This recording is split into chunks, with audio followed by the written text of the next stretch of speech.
Alright, what is up guys? So I saw this tweet from Dyrus and it was 3 days ago, so I'm a little late on this one, but he literally deleted League from his computer. And I checked the streamers now and he's streaming WoW. And as a streamer, I don't think there's a worse game to stream than League of Legends. And personally, I got in a situation where I was kind of stuck streaming League because I had been doing it for so long. I built a following and it was kind of my only way of generating income. And so I kept streaming it because I really had nothing else to do. But it wasn't until I started doing YouTube that I realized how bad I had it as a League streamer. And the main issue for me as a League of Legends streamer is that I've played since beta, every season off and on, but I've played my fair share of games. And when you've played as many games as me, you kind of begin to get a sixth sense of when the game is pretty much over or when you have a really low probability of winning a game. Like for example, if I'm playing on my mid diamond account and I see my team get first blooded because he's AFK, right there I'm thinking, okay, this guy's probably not played for a few days. He's probably really rusty. He's kind of out of it because no one really dies to a jungle invade. I mean, maybe you can die to a delayed invade at like 140. When you're just sitting there at the 1 minute mark and you're just AFK, I look at a player like that and I'm like, okay, this guy's kind of out of it. I'm gonna need to carry him pretty hard. And already the chances go down to about a 35%. And let's say my bot lane starts feeding over and over, like they're like 0-2, 0-3, they're down in CS. And my chances might go down to like 25 or 20. And then like mid lane dies 1v1. The chances go down to like 10. And say we have a bad composition,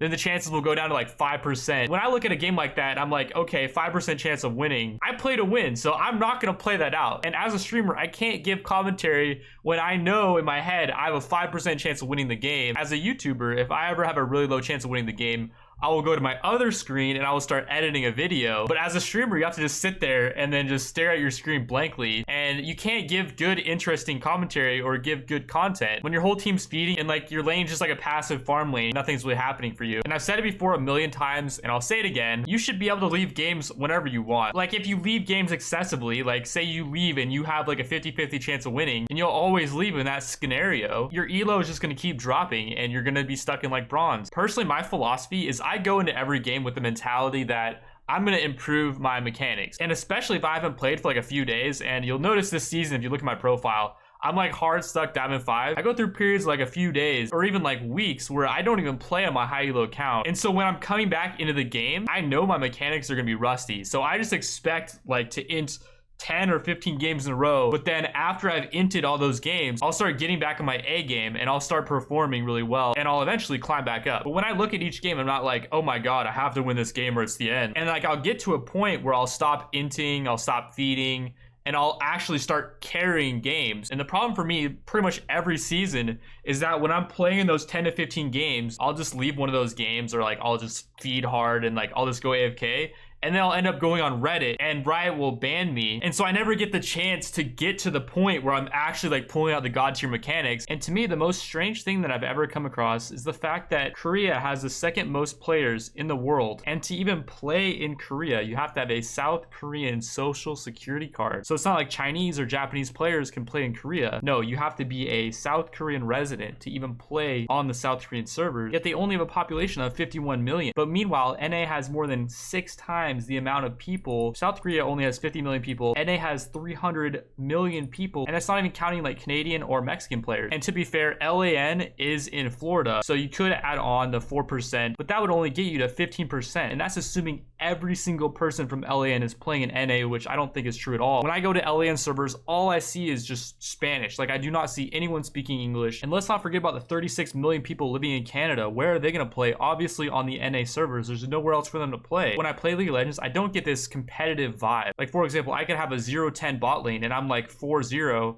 but if I go AFK, they will flame me and they don't even understand that being 0-10 in the bot lane is not okay. And they actually will tell me that they're going to report me because I went AFK even though they went 0-10 and effectively ruined the game. You guys might hear that and you may not believe me. So I'll show you guys a clip of a game I played probably like a week ago where I had a Tryndamere ADC and they were just getting destroyed in lane and I left the game and my entire team was flaming me. So as you can see, I was playing in D3 MMR, sweaty AF, and I get ganked, I die. I didn't play it well, whatever, who cares? It's not not the point. I know the Jax is probably camping, but I see my team feeding, so I make a YOLO play. I TP back to lane and I try to get a 1v2 kill, but I end up failing. At that point, I know the game's over. The game was already over anyways. I mean, maybe if I could have pulled a double kill there, the game wouldn't have been over and I could have carried. I'm AFK and the trend's like, I'm gonna submit this to Riot support, got it on stream. And I'm like, I'm gonna submit you inting to my YouTube channel. This kid's 0-4 and the Rakan's 0-3. Like, no one wants to play with you, kid. And this isn't like a one-time thing. Every single game that I play on my Diamond account, if I AFK, I'm getting reported by everyone. And if the right person at Riot sees this, I can literally get banned. Yet in Korea, they don't have these rules. And I think it actually makes them better because they can practice the way they want to practice. And I did a video about this before where a Korean pro talks about NA solo queue. Honestly, NA solo queue is garbage. It helps like 0% for improving my skill. And I think solo queue in Korea is more tolerable than NA, but they still have things like lever buster and you can't leave games. So as a streamer, when you're playing a game and it's like 0-10 and you can't leave the game because you're scared that your account's gonna get banned, it starts to create this slow building hatred towards mainly the company, because at the end of the day, I don't care what anyone says about me, but if what they say is gonna get me banned and I'm gonna lose all my climbing progress because of one guy being salty and making a thread on Reddit saying I should get banned, even though I'm just as good as him and my strategy is putting me in his elo, even though a lot of these kids have like thousands of games played and they're in the elo where I've only been playing for like 100 games. I'm okay with people in my chat saying you should never leave games, like you should never give up, blah blah blah. That's on you, that's your own strategy, but I just have a different strategy and I don't think that I should be able to get banned for having a different strategy. And personally, I think that if everyone could leave games, I think the game in general would become way more streamable, because you would always be in the state of, is this game winnable? And you would be constantly evaluating your teammates, and your teammates would have to prove to you that they're actually physically trying so that you would want to stay in the game with them. Like for example, when I'm doing my 10-0 placements challenge and I'm playing in like silver elo, I will tell them, guys, I am smurfing, I will carry this game, do not leave the game. And I take a leadership role to ensure that they want to play the game, and I don't flame them for making mistakes, because I know gold players will just leave and they don't care. But when you get to diamond, I think diamond players are just scared of losing their account because they invested all this time, and so they will not leave games. And look at players like Tarzane, who consistently can get to rank 1, clearly some of the best players that NA has to offer. And you have this guy making a Reddit thread about how he doesn't like how Tarzane plays, how he doesn't like how Tarzane behaves in game, and Tarzane gets perma'd after the Reddit thread. At the end of the day, I think NA brought this on themselves, and Dyrus, with his huge YouTube following and his concurrent 5 to 10k viewers on Twitch, not playing League is definitely going to affect Riot in a negative way. And hopefully they'll see that and they'll start to make some positive changes towards making the game more streamable and making the game more playable for the average pleb. And this is my second video in the past week bashing League, and you guys have noticed that I've started to branch out to other types of content. And don't get me wrong, my channel was built on League, so I'm not just going to completely destroy all of that, but I'm going to start branching out into kind of subsections of different styles of content that I personally think is interesting to watch. And the way I think YouTube is you kind of just throw a bunch of lures into the water and something snags and it's going to be a big catch. Like for example, one of the most popular series on my channel is not even a League series, it's a freaking World of Warcraft series. It's a 7-video series, and I've never done any World of Warcraft on my channel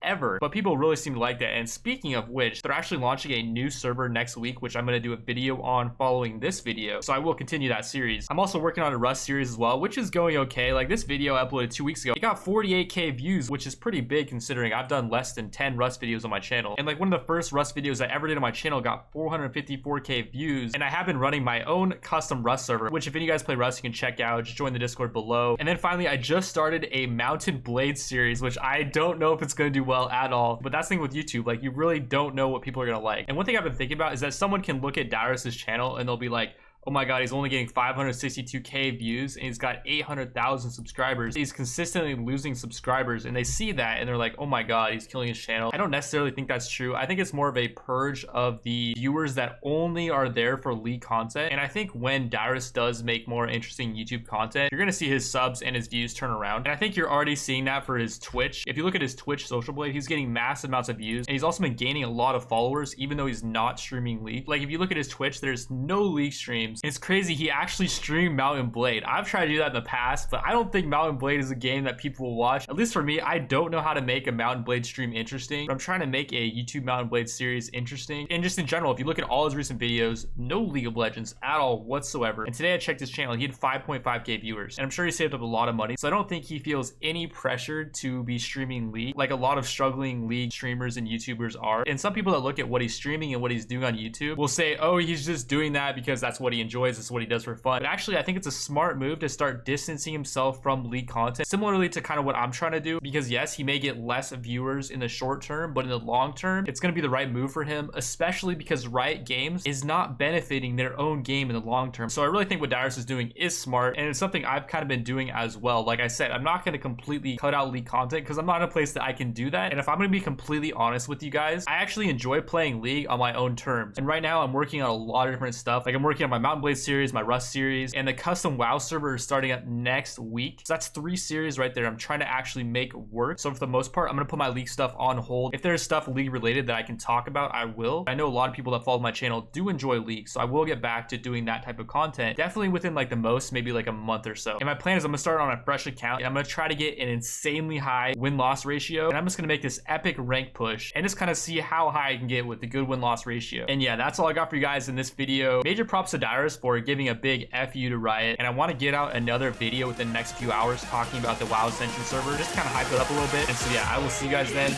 Peace.